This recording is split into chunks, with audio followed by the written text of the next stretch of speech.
সংসারকে পরিত্যাগ করে তোমরা একবার মধুমাখা হরি বল বলো, একবার তোমরা হা কৃষ্ণ বলো। তোমরা মায়াময় সংসারকে পরিত্যাগ করো, কামিনী কাঞ্চনাকে আবদ্ধ করে যে তোমরা মায়ার ঘুমে ঘুমিয়ে আছো, আর ঘুমিয়ে থেকো না। বাবা ভগবান আমার ভক্তের হাতে ধরে বলছে একবার হরি বল বলো। তবুও যখন তারা হরি বল বলতে চাইছে না, ভগবান আমার করুণার সাগর সে ভক্তের চরণ দুটি হৃদয়ে জড়িয়ে ধরে বলছে, ওগো ওগো তোমরা একবার মধুমাখা হরি নাম বলো। মায়াময় জীবেরা শুধু মায়ার সংসারের জীবেরা শুধু দুঃখ দেবে, কষ্ট দেবে বাবা, জ্বালা দেবে, যন্ত্রণা দেবে, কিন্তু আমার ভগবানকে যারা ভালোবেসেছে তারা দুঃখ পায়, কষ্ট পায় বাবা। কিন্তু এই জাগতিক জগতে যে দুঃখ কষ্ট আমরা পাই তারা তো অনিত্য বস্তু।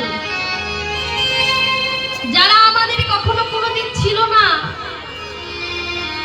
ভগবান আমার বললেন যারা কখনো কোনোদিন তোমাদের ছিল না, তবুও তোমরা তাদেরকে আপন করতে চাইছো, কিন্তু তারা তো আপন নয়। হাতের গোড়ায় যতদিন ক্যালসিয়াম আছে, যতদিন খেটে রোজগার করে সন্তানকে খাওয়াতে পারবেন, ততদিন সবাই ভালোবাসবে বাবা। কিন্তু যেদিন দিতে পারবেন না,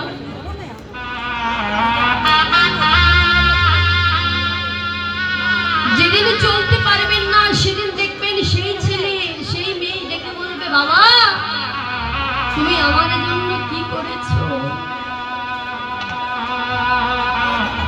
মায়াময় সংসারের জীব তারা শুধু নিতে পারে বাবা, কিন্তু কিছু দিতে পারে না। পকেটে টাকা আছে, রাস্তায় বেরোচ্ছেন, দেখবেন কত বন্ধু বান্ধব আপনার পাশে এসে দাঁড়িয়েছে, কিন্তু পকেটে যদি টাকা না থাকে দেখবেন আপনার পাশে কেউ এসে দাঁড়াবে না। সেই ভগবান করুণার সাগর নদিয়ার মাঝে অবতীর্ণ হয়ে নদিয়ার নদীবাসীদেরকে ডেকে বলছে, ভগবান আমার ভক্তের হাতে ধরে পায়ে পড়ে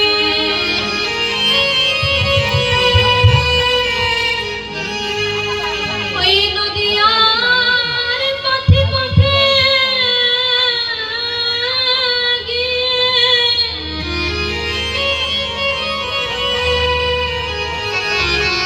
নদিয়ার নদীবাসীদেরকে ডেকে বলছে, ওগো নদীবাসী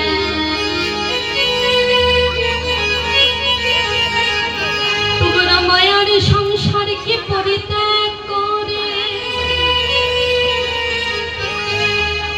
একেবারে মধুর কৃষ্ণ নামে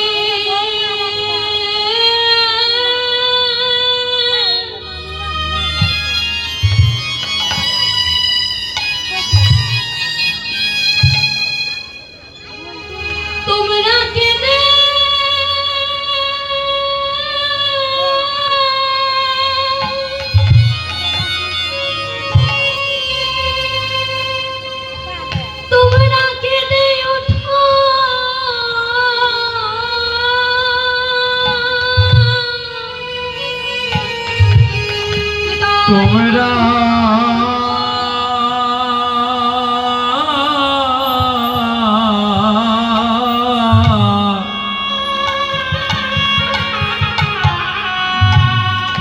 তোমরা একবার মধুর কৃষ্ণ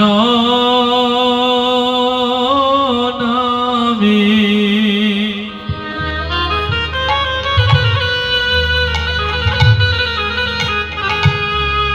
তোমরা একবার মধুর কৃষ্ণ নামে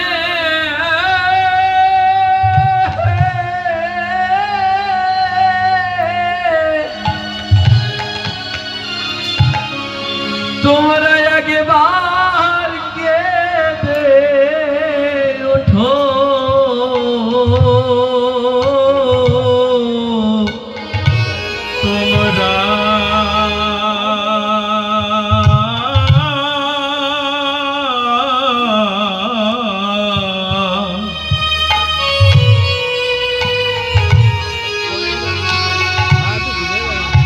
তোমরা মধুর কৃষ্ণ